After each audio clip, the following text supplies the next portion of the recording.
Hey there, folks, I think I overdid it again. But welcome back to East Origin anyway.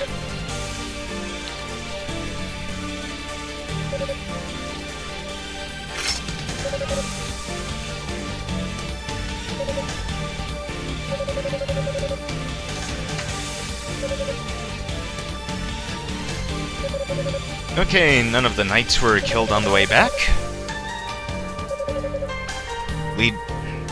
Lady Fina is still trapped in a jar.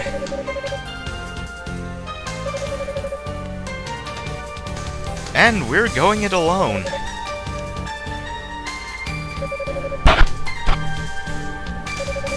Sorry about that.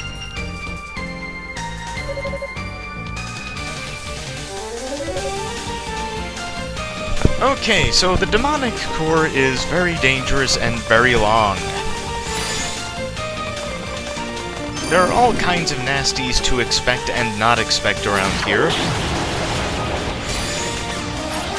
And these boomerang mushrooms are just one of the many things that can utterly destroy you here without you really expecting it. Also, here are the strongest version of the undead wizardly types. So you'd better have the silver bells still equipped. So during the early portions of the demonic core, you're going to be doing a lot of hit and run. The enemies around here hit about as hard as the previous bosses have. Maybe even a bit harder. See, I'm already beginning to run low on HP and all the other essential things of life.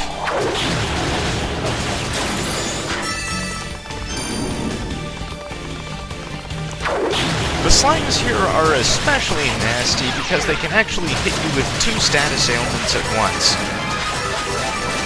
The first being Confusion, which reverses your controls, and also Curse, which lowers your stats. I think it lowers only strength, but I'm not completely sure. Wouldn't be surprised if it lowered defense too, but I managed to somehow not die, so that worked out well enough.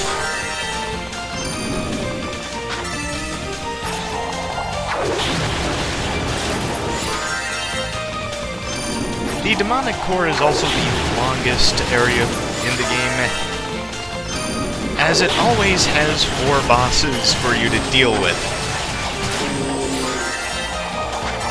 In my haste, I decided that it would be best to deal with the first 2 in a single video. This was probably not the greatest idea I'd ever had as far as video length is concerned. This video was only 4 minutes short of topping the Monster Party video for length.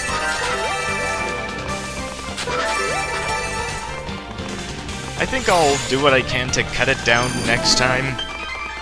See if that's really viable. But if you people don't mind the long videos, just let me know in the comments or whatever.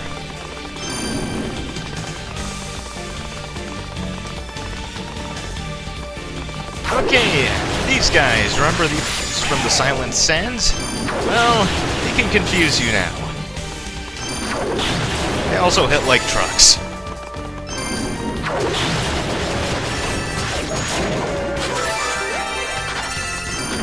Yunica is the character that probably has the hardest time in the demonic core, as far as dealing with normal enemies goes, because she doesn't quite have the options to mitigate damage or whatnot, or just plain get out of the way really, really fast, that certain other characters do.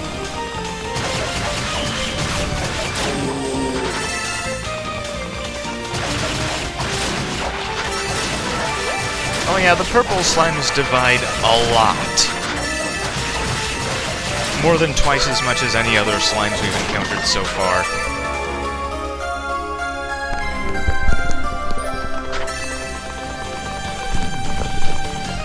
Aha, the Rhoda fruit is ours, and so early.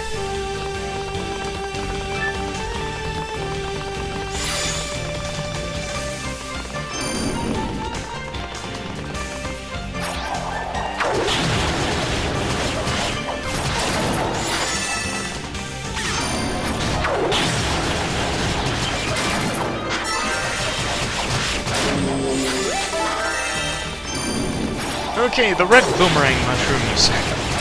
They have significantly boosted attack power, as you might expect. Defense is about the same.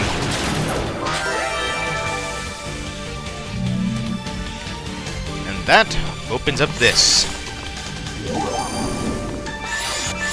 Okay, but we'll do it right eventually.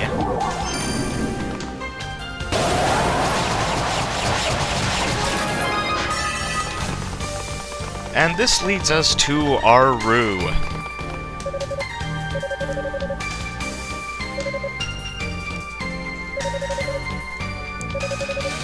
Now the prize for this isn't an item, but an ability.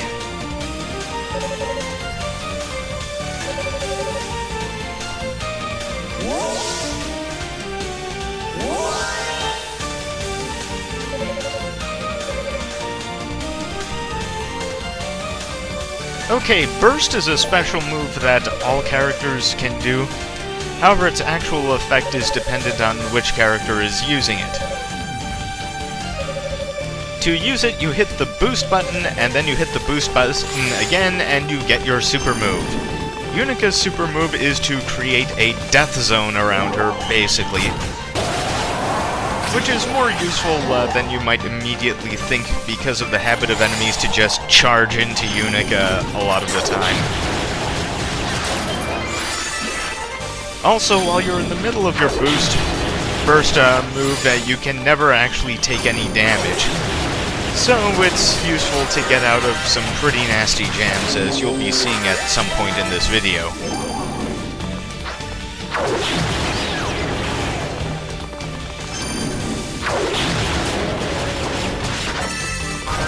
More of these goons need to explode. Okay, that's the wrong way. We won't be able to go that way until we get a certain item from the next boss.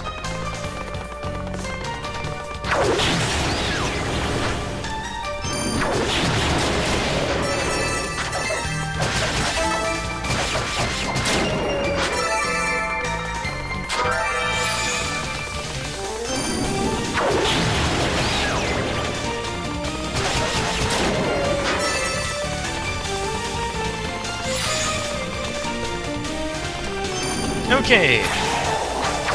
This next room is enormous, mandatory, full of highly damaging enemies, and will probably kill you at least once.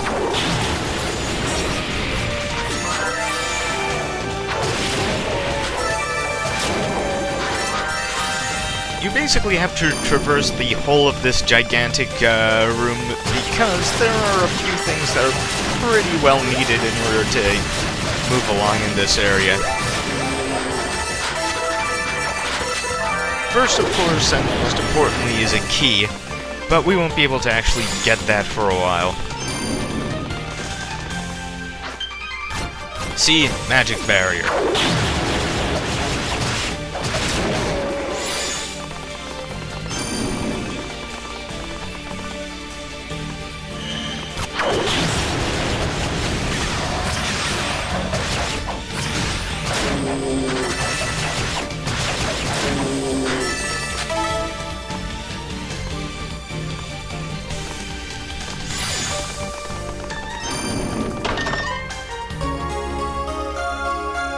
And our first piece of final tier armor, the silver dress. Once I remember what button is used for equip instead of cancel.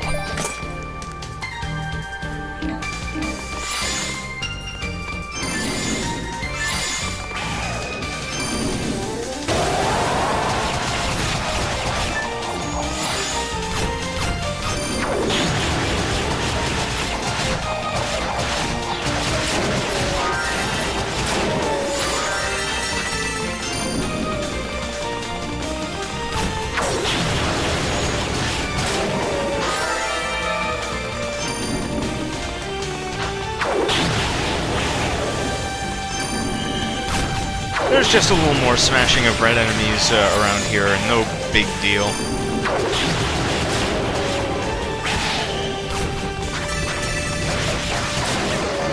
You know, aside from the fact that they hurt a lot.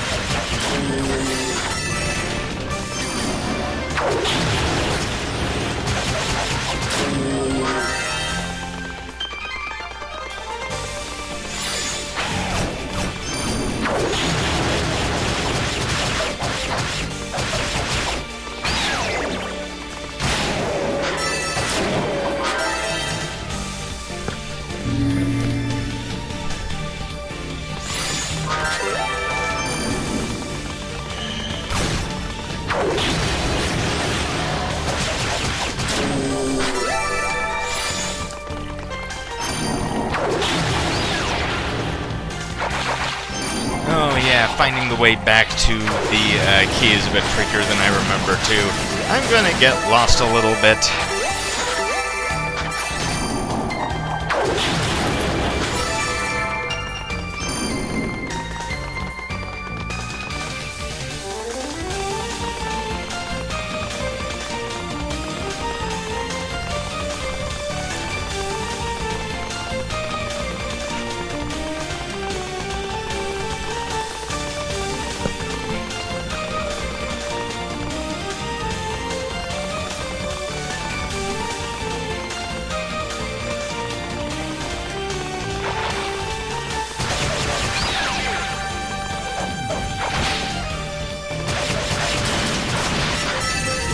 Eventually I'll wander my way back to the key.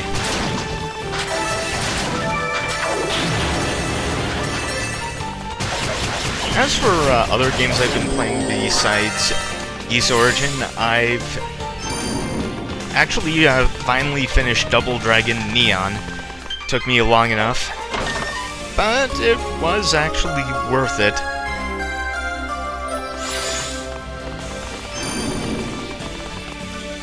I do actually miss having the full-on hold grapples that you did in the original Double Dragon, but I suppose there may have been no way to make those not completely broken.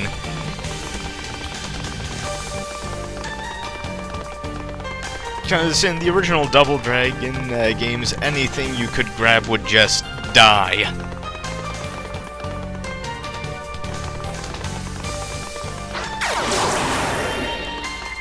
Oh.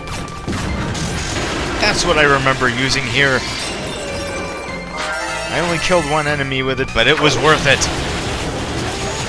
This is where the increased drop rates have really saved me. Because increasing drop rates also increases the drop rates of the higher levels of healing items, which you pretty much depend on for some stretches in the core.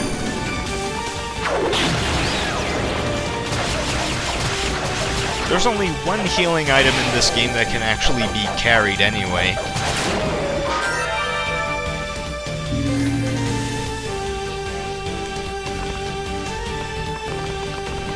And that item is a bit special.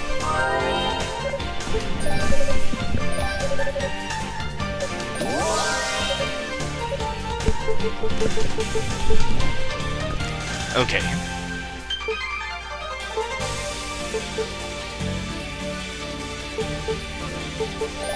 And so much stuff to choose from. I take reduced MP consumption because, while it's not going to be especially important for this coming boss, it will be very important for the one right after.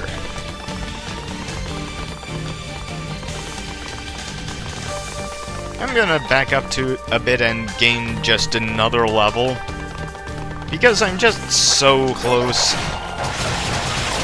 And it'll make the next fight go a bit quicker and easier and all that fine stuff.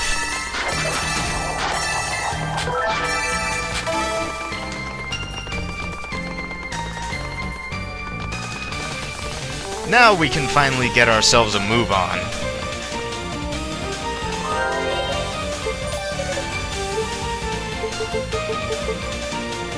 Yeah, I guess I want that.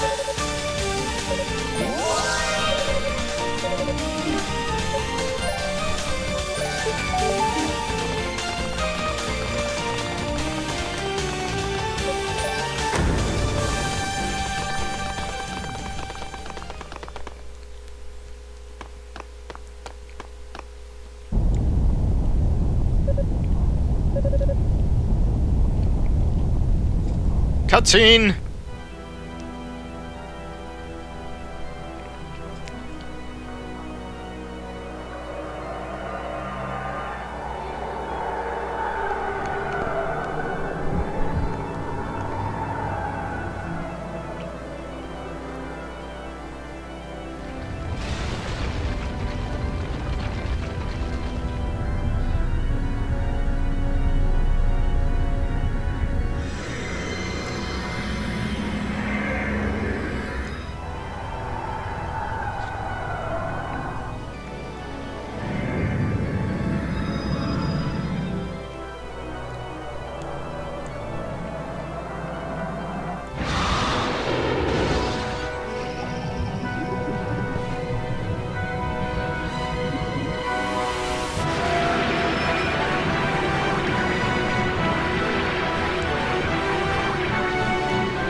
Well, I'd forgotten how long that was. A spirited voice can only come from one person ever.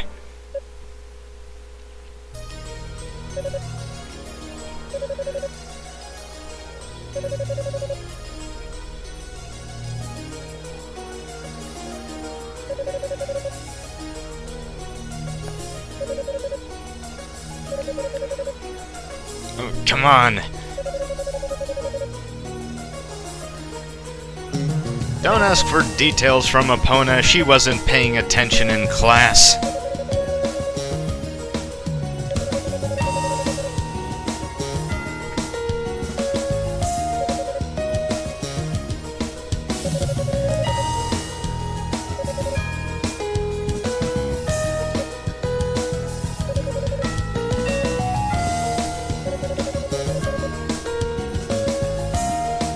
Well, okay, that's fair.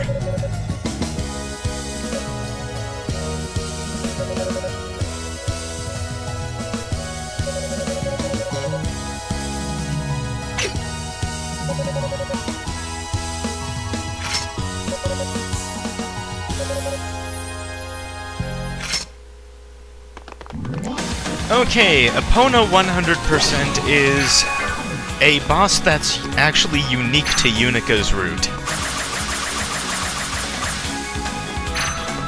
No other character fights this version, and she has a couple of new tricks, like the double rush you just saw there. She bounces around a lot more, and there are generally not as many opportunities to actually hit her because of how her behavior sometimes works.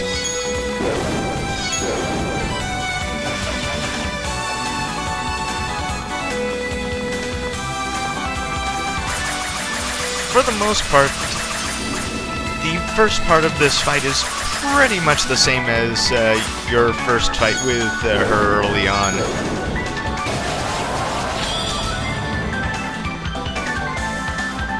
There's nothing all that special to worry about until she gets down to something like half health, which is where things start to get interesting.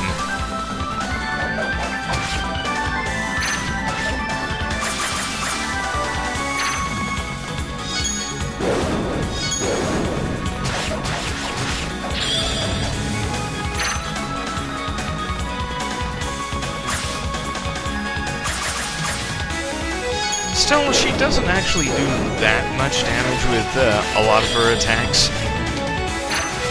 So she's not the huge threat that some other bosses have been. Unless you basically screw up, so...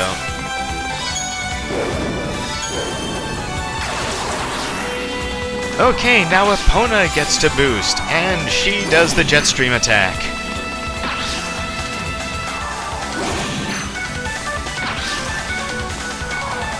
Still not a huge deal, since damaging one will... because there's no real Epona. Whichever one you hit will cause damage to the life bar. So this is where the wind skill and the burst attack start really coming in handy.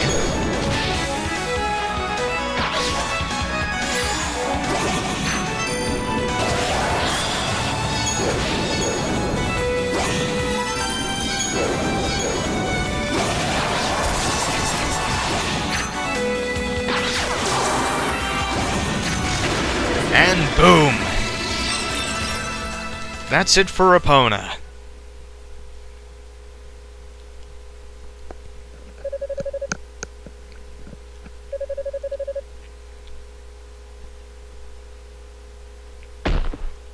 Thump.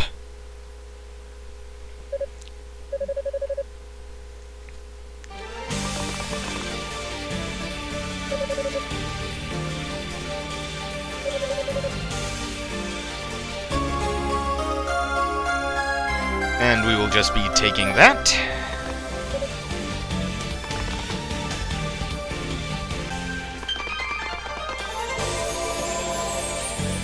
Okay, I skipped ahead to return here, and the Rod allows me to enter the Hall of Reflection, or leave it immediately as the case may be. There are some things that I want in here, one of which is mandatory, at least the way I do things, and the other two are optional. It's pretty easy to lose your way around here, but thankfully in this game there's only one mirror maze instead of the two in the East 1 version of the tower. The enemies around here will probably give you inconsequential experience, so you can ignore or kill them as you please.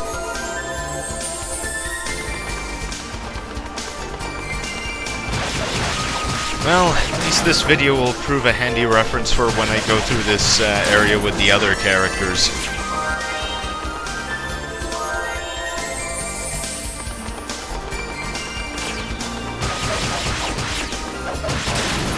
The objective here is to make it to the huge mirror at the end.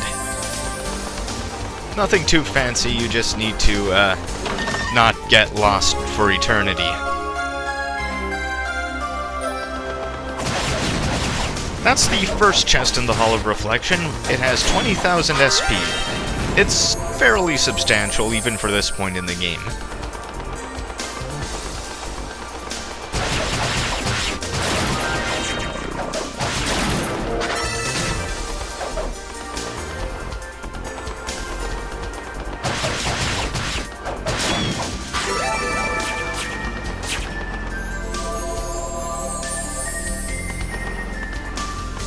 Well, back here.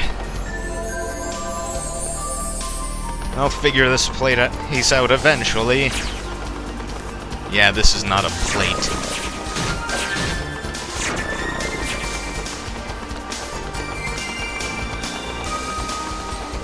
I still think that the East 1 mirror maze is more insidious because there's one mirror that you have to re-enter immediately.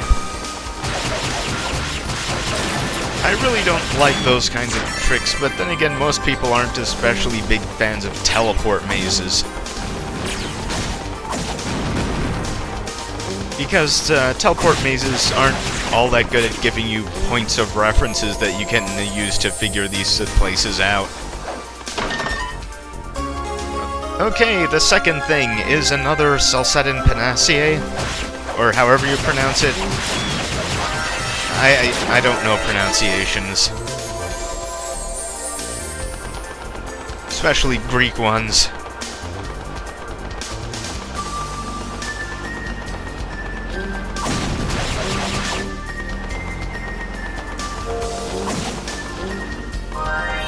Okay, is it here? Yes! If you find this chest, it means that you're heading right towards the exit. Because once you go into the mirror beyond it, you're at the big mirror.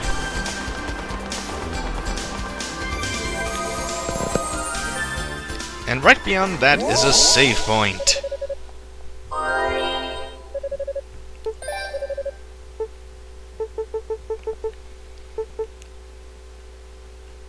Yeah, increased movement speed just isn't happening. And from what I've heard, it's not actually that big of a speed boost anyway. So, back to the ground floor.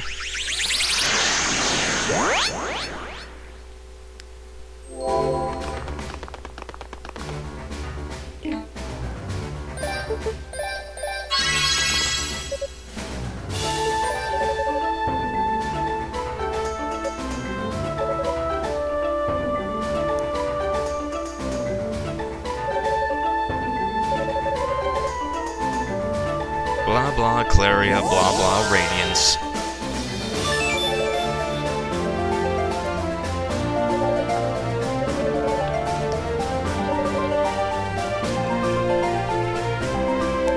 And that was our last piece of Claria ore that we can get in the game.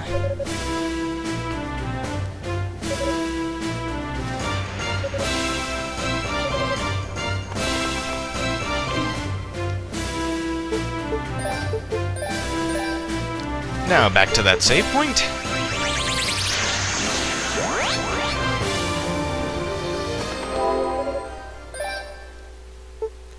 Yeah, I decided to go ahead with this next part because of how important it is to Yunica's bit of the story. For Hugo, it may be more negotiable.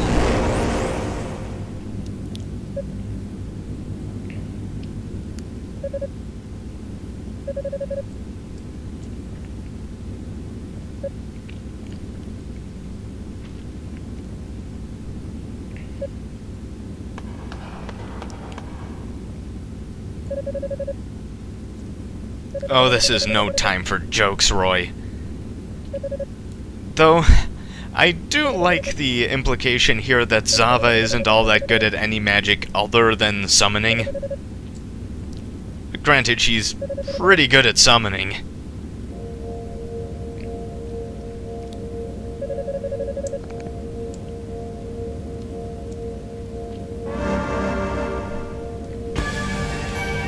And here she is.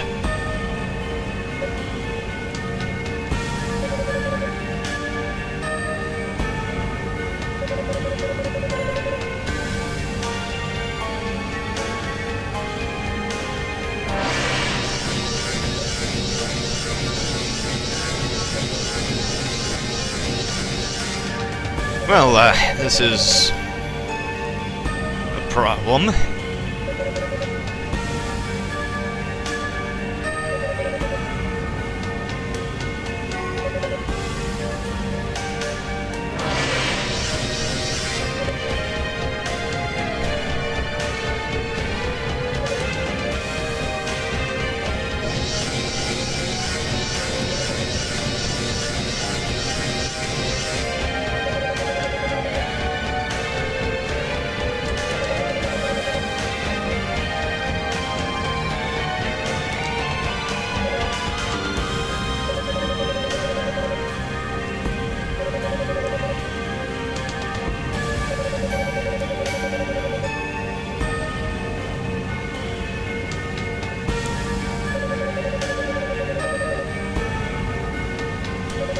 You know, Roy, you're not in any real position to taunt Zava at the moment.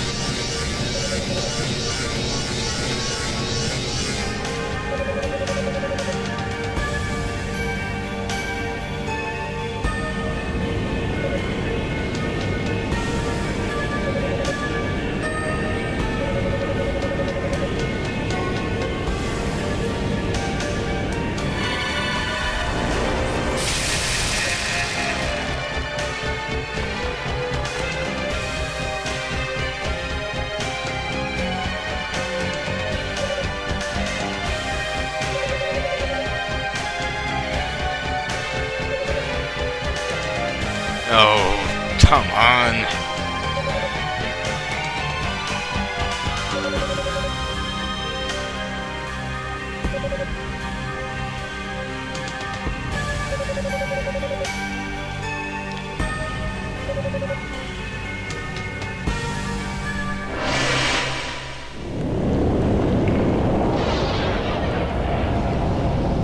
Yes, meet Yoglex and Omegon.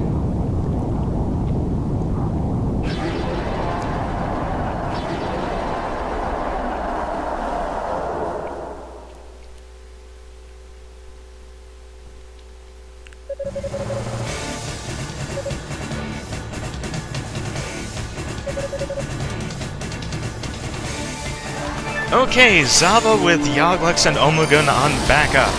Zava was the 5th boss of East 2, and Yoglex and Omegon were the next to last bosses of East 1.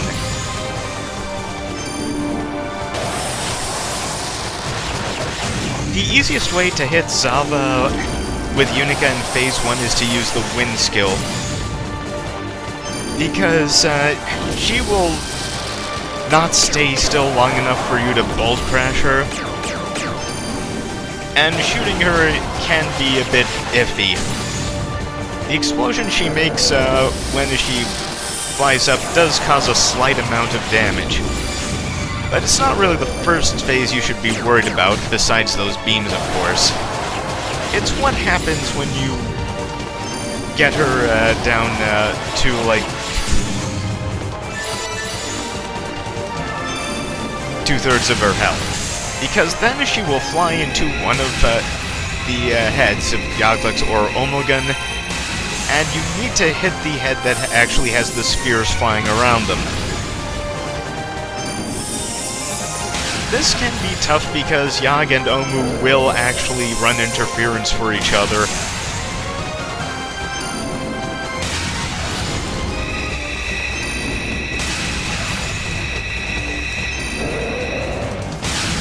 And this fight is probably the hardest for when you're playing as Yunica.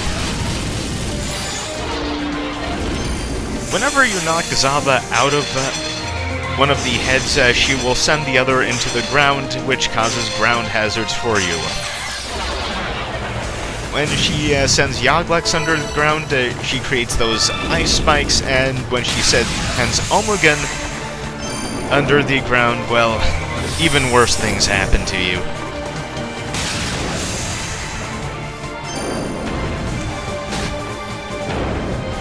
This is probably my second favorite boss fight in the game, just because there's so much involved in it.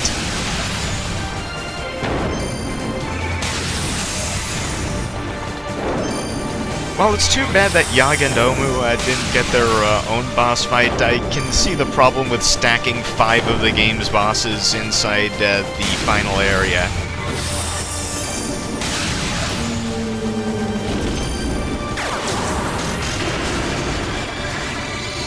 Well, that was probably the wrong thing to do. Yeah, the most damage I've taken is from the beams so far.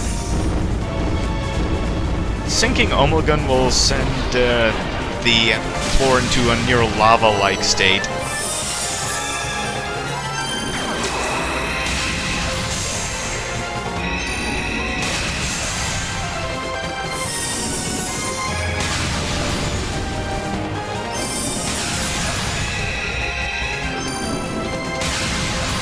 The beams are the things that can catch you most easily by surprise in this fight, so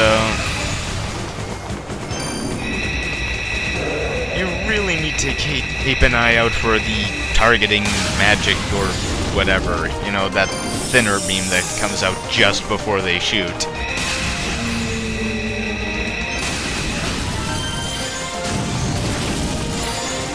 Okay, when you've knocked her out of Yag and Omu a few times, she'll sink both of them underneath the ground, and then they will try to suck you towards the center, and if they catch you, they will do a ton of damage.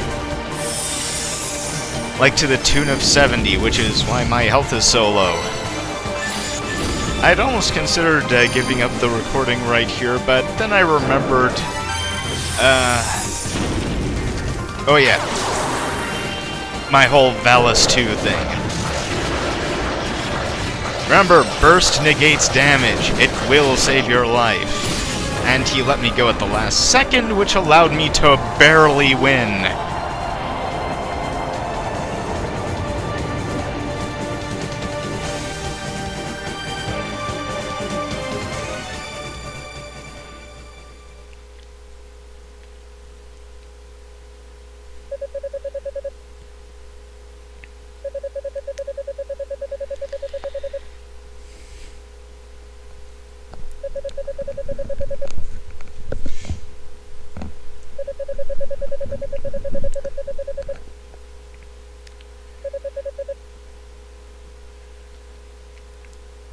Well, that's too bad for you, Zava. See you next playthrough.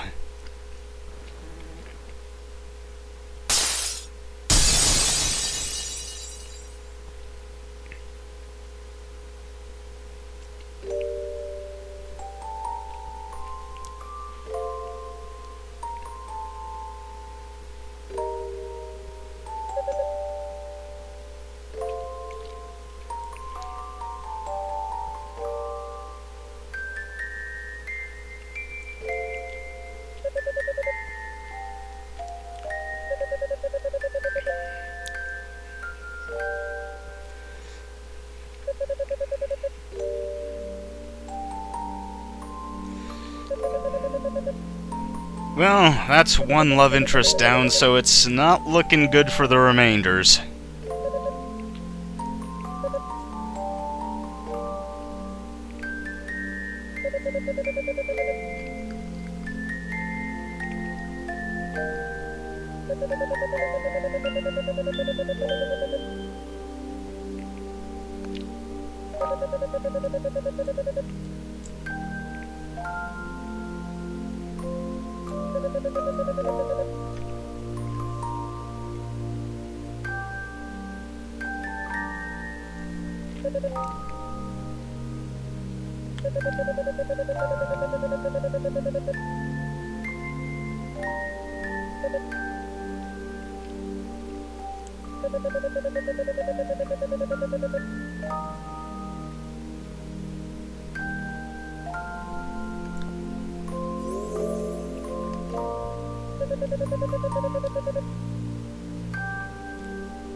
Okay, the Spirit Necklace, it works the same way that it does in Oath and Felghana. If you equip it and are reduced to 0 hit points, you are revived with full hit points instantaneously. Hugo gets a similar item in his route.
Astounding powers of observation, considering he's lying in a pool of blood that masses more than he does.